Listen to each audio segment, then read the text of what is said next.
Aujourd'hui, je suis au château de Lichtenberg, près de la Petite Pierre, en Alsace du Nord, château médiéval réhabilité à partir de 1993. Son architecture actuelle est un savant mélange d'ancien et de moderne.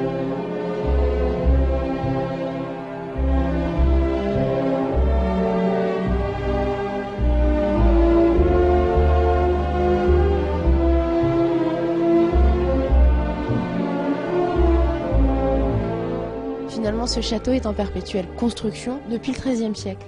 Exactement, c'est la particularité du château. Il a toujours été occupé et modifié par les différents habitants qu'il y a pu y avoir au château.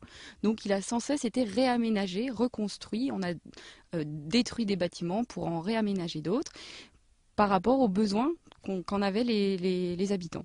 Ce qui nous amène à un projet assez étonnant en 1993 de réhabilitation du château.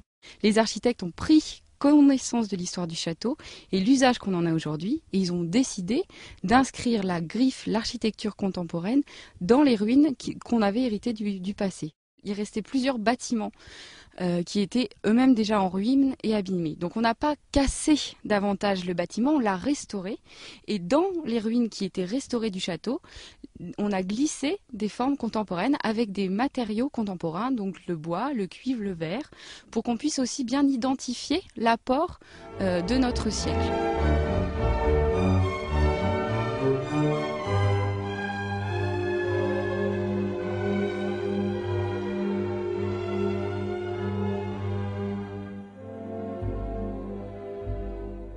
L'idée des architectes, c'était le principe de réversibilité, c'est-à-dire que si dans 50 ans, dans 100 ans, l'approche du patrimoine qu'on a et des châteaux est différente, on peut enlever ce qu'on a mis en place et on retrouvera les bâtiments en ruine tels qu'on les avait trouvés, nous, au début des années 90.